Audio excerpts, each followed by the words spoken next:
Good morning, good afternoon, and good evening to the first seminar of the TSU, the Technical Support Unit of the NAMA facility. My name is Sören David. I'm the head of the TSU and will be moderating today's webinar. We're very pleased to see the high number of participants.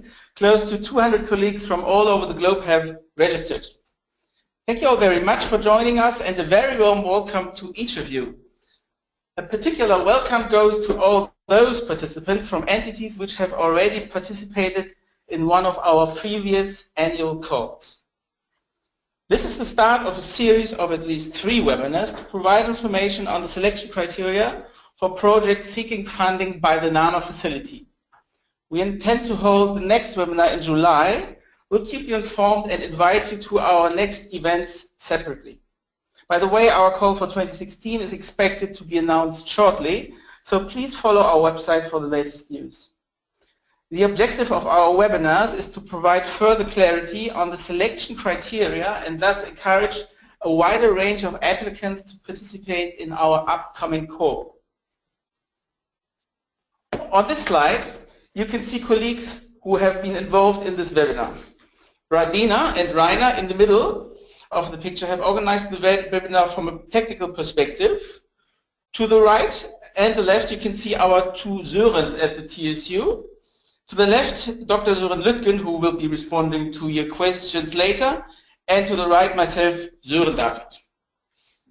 I'd like to now give you an overview of today's agenda. Just now I will provide you with a short introduction to the NAMA facility itself.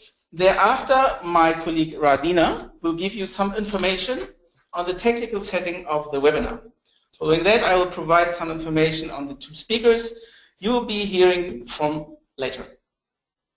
Today, we will be covering the following 5 sections and topics: transformational change, implementation readiness, financing mechanisms, and fourthly, business models and selected financial mechanisms, and then there will be a final 5th wrap-up session.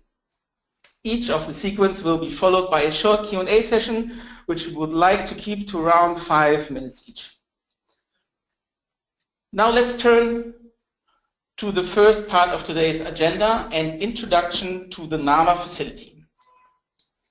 The aim of the NAMA facility is to support countries in implementing ambitious NAMAs. NAMA facility is a multi-donor fund which has been established in 2013. Its founders have been the German Federal Ministry for the Environment, the BMUB, and DEC, which is the Ministry of the United Kingdom in charge of climate protection. Denmark and the European Union have joined the NAMA facility in 2015 as additional donors. The TSU at the NAMA Facility Secretariat is based in Berlin, from which we are speaking today. The overall funding made available by the NAMA facility so far amounts to more than 200 million euros. As the NAMA facility, we implement NAMA support projects, which we call NSPs, as the most ambitious part of overarching sector-wide NAMAs. It is thus important to stress that the NAMA facility does not have the capacities to fund a NAMA as such. Additional financial means from partner governments, banks, and private sources will need to be attracted. Funding for NSPs is provided to cover both financial and technical aspects. NSPs are selected in annual competitive bidding rounds, the calls, which are organized by the TSU here in Berlin. NSPs must cover an implementation period between 3 to 5 years, and their budget must be in a range of 5 to 20 million euros. Key requirements for the selection of individual NSPs are that they are ready for implementation, have a substantial mitigation potential, and can ensure transformational change in the sector in which they intervene. We are currently preparing the 4th call to be launched later in 2016. Certain amendments on the procedures for the call have and will be presented in a more detailed way at a later stage. Just some basic lines of these amendments for your comprehension right now. We intend to simplify the documentation to be filled in by applicants and are aiming to attract an enlarged circle of eligible applicants. Finally, the appraising phase for pre-selected NSPs will be provided with more funding under what will be called the detailed preparation phase. All related aspects will be explained as part of another webinar once our donors have decided on the funding to be made available for the fourth call. However, in this context, we would like to stress one point. The substance of the requirements for NSPs to be selected will not be watered down. We'd like to keep the high level of standards as they currently stand and use the opportunity of our webinars to clarify them to you. On the next two slides, I'd like to show you the current portfolio of the NAMA facility. This first slide illustrates that we have a relatively broad geographical coverage of the NSPs. Africa and Asia have a growing number of NSPs, while the highest share of projects traditionally comes from the Americas. Second slide gives an idea as to which individual sectors NSPs cover. You can see that a high number of projects address energy-related topics, but also other sectors such as transport have a high prominence in the NAMA facility portfolio. I'd like to conclude my introduction to the NAMA facility with an overview on challenges for designing NSPs, which we have noted over the last three calls. A well-established definition of the mitigation potential, a well-targeted barrier analysis, and an assured technical viability of the NSP proposed are three key aspects with which numerous proposals have struggled in the past. Finally, financial mechanism is the single most important issue where proposals presented to the NAMA facility have been weak. We will engage with this topic during the course of today's webinar. Now my colleague Radina will guide you through some technical aspects of the webinar. Thank you, Zoran, and hello everybody. First, I would like to give you a quick introduction to the control panel of the webinar, which you can see here on the right of the PowerPoint slide. I will also use my mouse on the screen in order to show you some of those aspects. First, you can hide the control panel using this little arrow. Second, you have been muted by the organizers and you will not be able to unmute yourself. Third, you can view the webinar in a full screen using this button right over here, the number 3. This could be useful as the sessions will be accompanied by a PowerPoint presentation.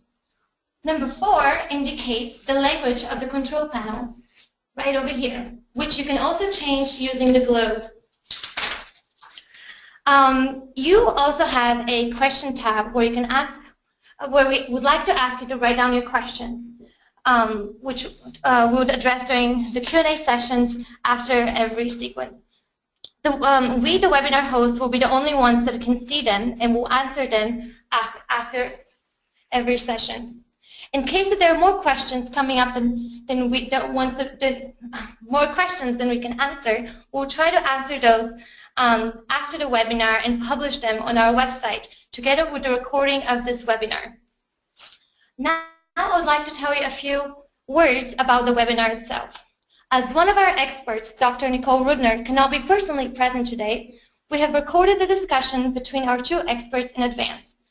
Dr. Zoran Lutkin is here with us today to answer the questions live. We have split the films into 5 sequences on the different topics on the agenda, and we'll stream only the audio of the discussion in order to accommodate for all the viewers who might have a slower internet and to avoid technical problems. These sequences will be accompanied by a PowerPoint presentation which leads through the talk. The audios are about 5 to 8 minutes each, during which time we have asked you to submit your questions in a written form while we present the topics to you. Afterwards, we'll have, as I mentioned, about 5 minutes to answer your questions. You can answer your questions using the control panel. Also, any additional remaining questions that cannot be addressed will be made available after the webinar. After the webinar as well, you can also access the videos themselves on our website, www.namafacility.org. If we stay close to the schedule, we should be also able to answer some general questions. Lastly, the presentation that you see right now will also be available on our website. I will now hand over the word back to Zoran, who would introduce the NAMA facility experts. Thank you, Radina.